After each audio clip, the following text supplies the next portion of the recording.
Hello everyone, welcome to Unacademy. This is Bharat Gupta और आज हम लोग एक ज्योमेट्री का एक बहुत बढ़िया क्वेश्चन करने जा रहे हैं। This is question of the day और ये जो क्लासेस है it will be very helpful for all the student giving CAT. So आज के क्वेश्चन में आप लोगों को मैं पहले क्वेश्चन दूंगा, तो once you see this question solve it and then watch its recording. याद रखना because this is a recorded video, तो आप लगातार वीडियो मत देखते जाना।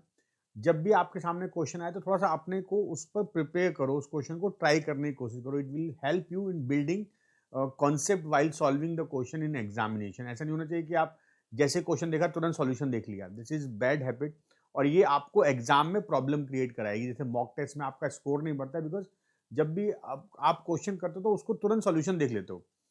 आपको यहाँ पर वीडियो पॉज कर लेना चाहिए और फिर उसके बाद सॉल्व करना चाहिए। चलो देखते हैं क्वेश्चन आपके।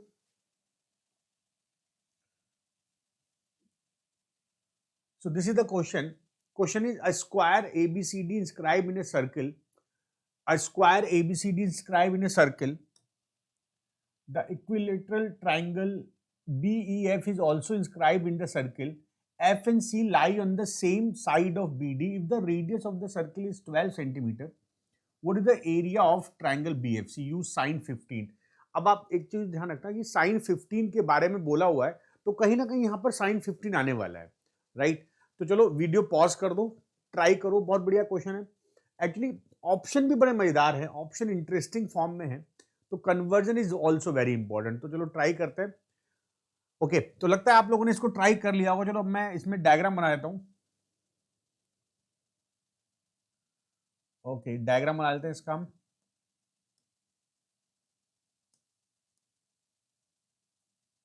एक सर्किल है मेरे पास, दिस इज द सर्किल। ठीक है, ये मेरा सर्किल था, है ना, और इसमें मैंने बनाया एक square.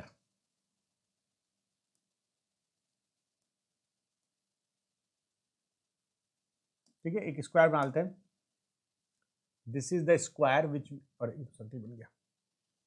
Okay, this we have to draw a square.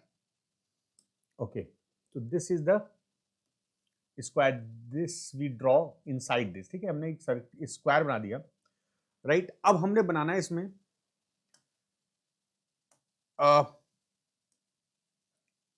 एक ट्राइंगल बनाना है। तो ट्राइंगल बनाते कैसे? ऐसे,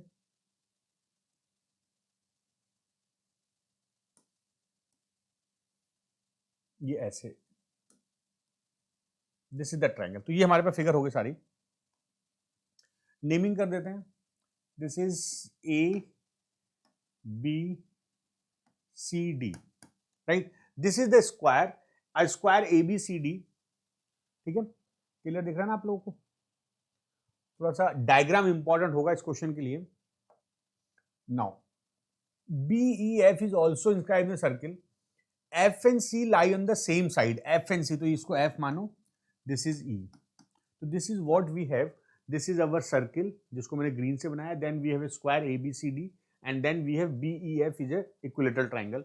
If the radius circle is 12 centimetre, तो ये जो सर्किल आपके पास है इसकी रेडियस आपको दे रखी है 12 सेंटीमीटर। तो first of all we will calculate one very important condition. देखो यहां पर ये because BEF is a equilateral triangle, so ये एंगल होगा 60 degree and because this is symmetric condition,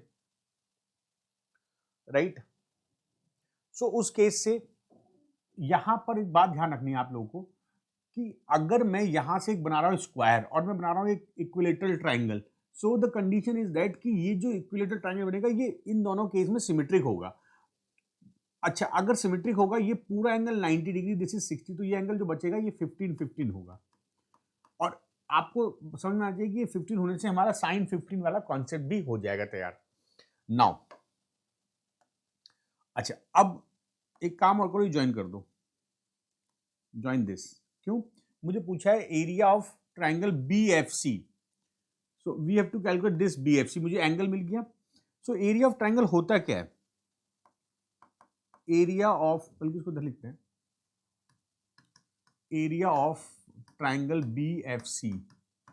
देखो आपको BF साइड चाहिए हाफ, बल्कि इधर लिखते हैं half BF into BC into sine 15। याद रखो साइन 15 आपको दिया है, तो मेरा मेन एम है इस क्वेश्चन में BF निकालना और BC निकालना। BF is a side of equilateral triangle and BC is the side of this square. अब हमें रेडियस दे रखे, तो क्वेश्चन हो गया है। बस यहां पर आपको थोड़ा सा ये समझना होगा कि किसी भी सर्किल में अगर मैं एक स्क्वायर बनाता हूं तो उसमें क्या रिलेशन होता है। तो पहले मैं स्क्वायर को चेक करता हूं। तो फॉर स्क्वायर, क्योंकि मुझे जो साइड चाहिए ना BC, वो स्क्वायर की साइड है। स्क्वायर में लॉजिक होता है कि डायगोनल इज इक्वल डायमीटर। तो डायगोनल हो गया D, विच इज डायमीटर के बराबर। डायमीटर देखो, डायमीटर अगर रेडियस 12 है तो डायमीटर 24 होगा। अच्छा, और एक चीज ध्यान रखना, किसी स्क्वायर में ये बड़ा मजेदार सा लॉजिक होता है। अगर ये डायगोनल D है और ये साइड A है, तो A बराबर D बाई रूट 2, ये लॉजिक है। या तो आप चाहे तो पाइथागोरस लगा दो, ये 90 डिग्री होगा। A square plus A square बराबर D स्क्वायर, तो 2A स्क्वायर बराबर D, तो A बराबर D रूट 2, या अच्छा, या D बराबर A रूट 2। दोनों चीज याद रखना। डायगोनल क्या होता है, साइड का रूट 2 टाइम, या साइड क्या होती है, डायगोनल का रूट 2 टाइम डिवाइड। तो मेरे पास डायगोनल 24, तो साइड क्या हो जाएगी, साइड हो जाएगी 24 बाई रूट 2, या 24 रूट 2 से मल्टीप्लाई करो, this is root 2, this is 12 root 2। तो मेरे पास साइड आ गई, मतलब BC आ गई, ये मेरी BC आ गई। तो मेरा एक चीज तो आ गई, right. This is easy question, ये आसान क्वेश्चन है, कैट में आने लायक है। This is good CAT question. अच्छा, उसके बाद अब हम आते हैं ट्राइंगल पर। Now we will consider concept of triangle. देखो किसी भी सर्किल में if we draw equilateral triangle, तो अगर इसकी साइड A है और ये रेडियस R है, तो रिलेशन बिटवीन R बराबर A बाई रूट 3, ये लॉजिक याद रखना। तो A बराबर हो गया R रूट 3। इस हिसाब से side of triangle is equal R root 3, और R कितना है, 12 रूट 3। तो मेरे पास सब कुछ तो आ गया। अब इस क्वेश्चन में मेरे पास क्या क्या आ गया, देखो मेरे पास हाफ BF क्या है, BF is side of right angle triangle, side of equilateral triangle which is 12 root 3। तो दिस इज 12 रूट 3।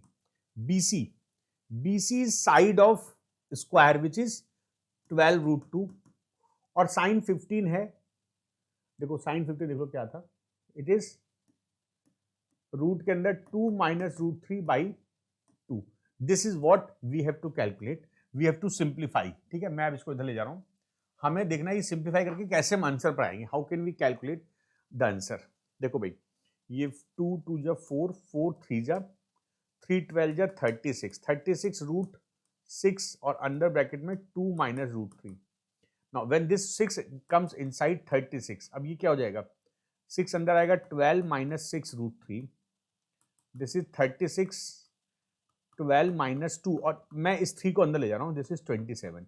अब मेरे पास जो वैल्यू बनी ना, this 36 bracket root 12 minus 2 root 27। अच्छा, एक बात समझो आप, बाय दिस हमको एक बात तो पता चल गई है, इस तरह से करने से हमको एक बात तो कंफर्म हो गई इस क्वेश्चन में, कि जो मेरा आंसर होगा ना, आंसर की फॉर्म में माइनस बीच में होगा, 2 टर्म होंगी। तो ये तो टर्म नहीं हो सकता, सिंगल टर्म है, ये भी सिंगल टर्म है, ये प्लस आ रहा है, तो केवल आंसर तो होगा ये। बट इसको सिंप्लीफाई करना इज अनदर चैलेंज। इसको सिंप्लीफाई कैसे करेंगे, क्योंकि अब थोड़ा एल्जेब्रा लग जाएगा इसमें, यहां पर एल्जेब्रा वर्क करेगा। अब वो एल्जेब्रा कॉन्सेप्ट होता क्या है, अगर आपके पास किसी भी क्वेश्चन में, जैसे ये था ना, मैं इसको अगले पेज पे ले जा रहा हूं।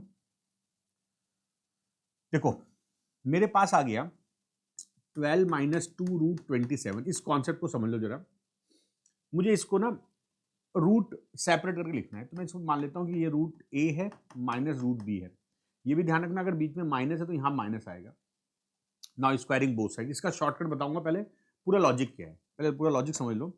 इसका स्क्वायर कर दो, 12 minus 2 root 27, this is A plus B minus 2 root AB। तो this is A plus B is equal 12, और माइनस 2 रूट AB बराबर माइनस 2 रूट 27। तो ये माइनस 2 कट गया, AB बराबर 27। यहां पर क्या होगा कि a प्लस बी 12 है, a b 27, तो ऐसी दो वैल्यू जिनका सम 12 आए, प्रोडक्ट 27 आए। आप यहाँ पर क्वाड्रेटिक कर सकते हो, लेकिन जब हम क्वाड्रेटिक बना रहे होंगे ना, तो उसके बाद फाइनली हमारे पास दो इक्वेशन ऐसी बन जाएगी कि मुझे ऐसे फैक्टर करने हो जिनका सम 12 हो, प्रोडक्ट 27। तो यहाँ पर क्या होगा, 27 का प्रोडक्ट 9 इंटू 3 कर सकता हूँ मैं, जिनका सम 12 आ रहा है। तो this we can write it as √9 minus √3। अच्छा, अब यहाँ पर समझो बात कि ये सब करने की जरूरत नहीं है, हमको ये सब कुछ करने की जरूरत नहीं है। जब हमारे पास रूट क्वेश्चन में आ जाए 12 माइनस 2 रूट के अंदर रूट आ जाए, तो अगर यहाँ पर 2 है, ठीक है, तो इसके अंदर की जो वैल्यू, रूट के अंदर की वैल्यू के ऐसे फैक्टर करो जिनका सम 12 आए, या ऐसा क्वेश्चन होता मानो 7 माइनस 4√3, मानो ये क्वेश्चन होता, चलो प्लस ले लिया मैंने। मान लो तुम्हारे पास 7 प्लस 4√3 होता, तो पहला रूल ये होता है कि यहाँ पे 2 करो। क्यों? क्योंकि देखो 2ab फॉर्मूले में होता है ना, अगर ये 12 माइनस 2√27 इसका स्क्वायर करूंगा तो 2ab आएगा, इसलिए मुझे यहाँ पे 2 बनाना होता है। मैं क्या करूंगा, मैं 7 प्लस, अब ये 4 को लिखो 2 इंटू 2, इस 2 को ले जाओ अंदर, ये हो गया 2√12।